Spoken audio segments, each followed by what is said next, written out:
एखाद्या सरकारी कर्मचाऱ्याला अब्सेंट राहिल्यामुळे डिसमिस करण्यात आले असेल आणि नंतर जर त्याची डेथ झाली, तर अशा सिच्युएशनमध्ये त्याच्या विधवा बायकोला पेन्शन मिळू शकते का? सेवेतून बडतर्फ केल्यामुळे अनुकंपा ग्राउंड्सचा बेनिफिट्स त्याच्या विधवा बायकोला मिळेल का? अनुकंपा ग्राउंडवर पेन्शन मिळण्याकरिता कोणत्या सर्कमस्टान्सेस एक्सेप्शनमध्ये असू शकतात? तुम्ही सरकारी कर्मचारी असाल तर तुम्हाला हे माहीत असायला पाहिजे. चला तर मग हे सर्व माहिती करून घेऊया बॉम्बे हायकोर्टाने दिलेल्या एका जजमेंटवरून.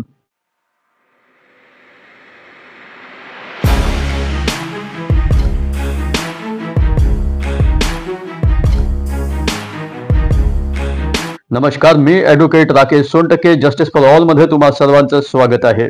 या मॅटरमध्ये पिटिशनरचे म्हणणे असते की तिचा हजबंड 1981 पासून म्युनिसिपल कॉर्पोरेशनमध्ये चौकीदार म्हणून काम करीत होता. त्याने जवळपास 22 वर्ष सेवा केली, परंतु तो without authority, without permission absent राहत होता. त्यामुळे त्याच्या विरुद्ध मार्च 2002 मध्ये डिपार्टमेंटल इन्क्वायरी बसली होती आणि त्यामध्ये त्याला डिसमिस करण्यात आले. या डिसमिसल ऑर्डरला त्याने चॅलेंज सुद्धा केले नव्हते.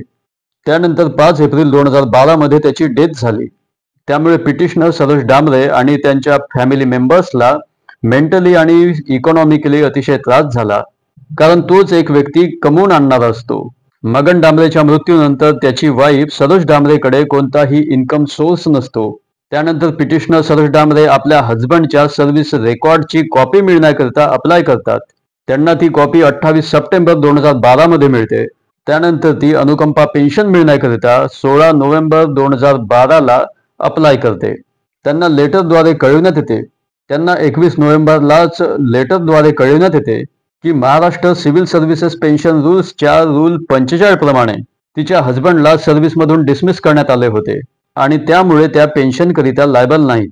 त्यानंतर पुन्हा 19 फेब्रुवारी 2013 मध्ये पिटिशनर अनुकंपा निवृत्ती वेतनावर पुनर्विचार करण्याकरिता पुन्हा अप्लाय करते, प्रेयर करते, म्युनिसिपल कॉर्पोरेशनला ॲप्लिकेशन करते. त्यानंतर एकदम 28 जानेवारी 2014 ला त्यांची ॲप्लिकेशन रिजेक्ट झाल्याचे पिटिशनरला कळविण्यात येते. त्यामुळे पिटिशनर सरोज डांबरे 21 नोव्हेंबर 2012 मध्ये जो म्युनिसिपल कॉर्पोरेशनने ऑर्डर दिलेला होता, त्या ऑर्डरला क्वॅश आणि सेट असाइड करण्याकरिता हायकोर्टामध्ये पिटिशन फाईल करते. त्यामध्ये रिट ऑफ मॅन्डेमस इश्यू करून अनुकंपा निवृत्ती वेतन ग्रँट करण्यासंबंधात प्रेयर करते व त्यानंतर हायकोर्टापुढे म्युनिसिपल कॉर्पोरेशन आपला रिप्लाय दाखल करते.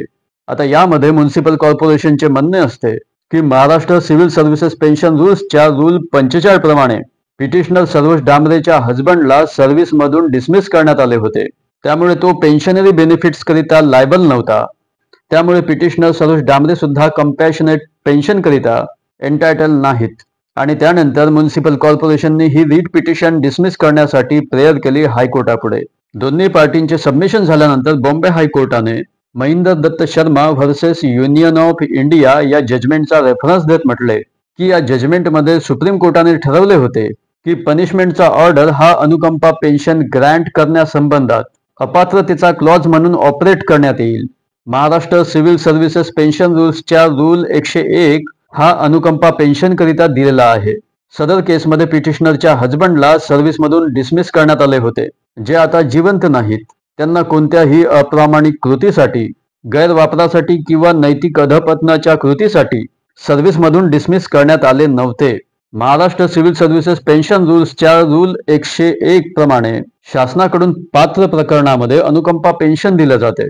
त्यामध्ये सांगितले आहे की सेवेमधून जर काढून टाकण्यात आले तर त्याची पेन्शन आणि ग्रॅच्युटी जप्त केल्या जाईल.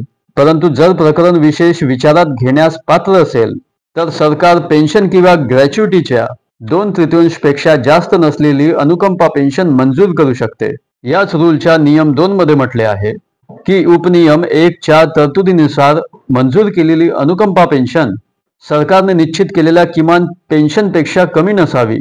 परंतु 3ऱ्या नियमामध्ये म्हटले आहे की डिसमिस केलेला सरकारी कर्मचारी अनुकंपा पेन्शन करिता पात्र नाही. या नियमाप्रमाणे central civil services pension rules मध्ये सुद्धा, म्हणजे स्पेशली रूल 41 मध्ये सुद्धा हाच नियम दिलेला आहे. आता या केसमध्ये पिटिशनरच्या हजबंडला एक पनिशमेंट म्हणून सर्व्हिसमधून डिसमिस करण्यात आले होते. त्यामुळे सामान्यतः अशा सिच्युएशनमध्ये त्याची पेन्शन जप्त करावी लागते. तथापि जप्तीचा कोणताही ऑर्डर करण्यात आलेला नव्हता. अनुकंपा पेन्शन ही केवळ एक विशेष परिस्थितीनुसारच ग्रँट केल्या जाते, परंतु या विशेष परिस्थितीचे मूल्यांकन करण्याकरिता कोणताही असा स्ट्रेट जॅकेट फॉर्म्युला नाही. हायकोर्टाने पुढे म्हटले की या केसमधील पिटिशनर ही स्वतः एक विधवा आहे आणि तिच्याकडे कोणताही इन्कम सोर्स नाही. तसेच तिच्या हजबंडला नैतिक अधपतनाकरिता सुद्धा रिस्पॉन्सिबल धरण्यात आले नव्हते.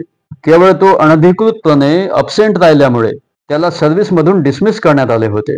त्यामुळे पिटिशनरचे हे मॅटर स्पेशल केस म्हणून अनुकंपा निवृत्तीसाठी ग्राह्य धरल्या जाऊ शकते. त्यामुळे पिटिशनर तिच्या ऍप्लिकेशनच्या डेट पासून अनुकंपा पेन्शन करिता लायबल आहे असे हायकोर्टाने आपल्या जजमेंटमध्ये सांगितले आणि पिटिशनरची पिटिशन मंजूर केली आणि म्युनिसिपल कॉर्पोरेशनने केलेला बडतर्फीचा ऑर्डर हा सेट असाइड केला. 16 नोव्हेंबर 2012 पासून त्याची पेन्शन ग्रँट करण्यात आली. सोबतच म्युनिसिपल कॉर्पोरेशनने पेपर प्रोसेस पूर्ण करावी. जे ॲरियर्स निघत असेल ते सुद्धा ॲरियर्स पिटिशनरला पे करण्यात यावे. तसेच त्यांची रेग्युलर पेन्शन 1 जुलै 2023 पासून त्वरित सुरू करण्याचे आदेशित करण्यात आले हायकोर्टाद्वारे. तर तुम्ही या व्हिडिओमध्ये माहिती करून घेतले की एखाद्या सरकारी कर्मचाऱ्याला डिसमिस करण्यात आलेले असेल त्याच्या अब्सेंटीमुळे आणि नंतर जर त्याची डेथ झाली तर त्याच्या विधवा बायकोला अनुकंपा पेन्शन मिळू शकते. सेवेतून बडतर्फ करण्यात आल्यामुळे अनुकंपा ग्राउंड्सचा बेनिफिट त्या विधवा पत्नीला मिळू शकतो. या जजमेंटची लिंक मी डिस्क्रिप्शन बॉक्समध्ये देईलच. तर जस्टिस फॉर ऑल मध्ये आज इथेच थांबूया. Thank you so much. Take care of yourself.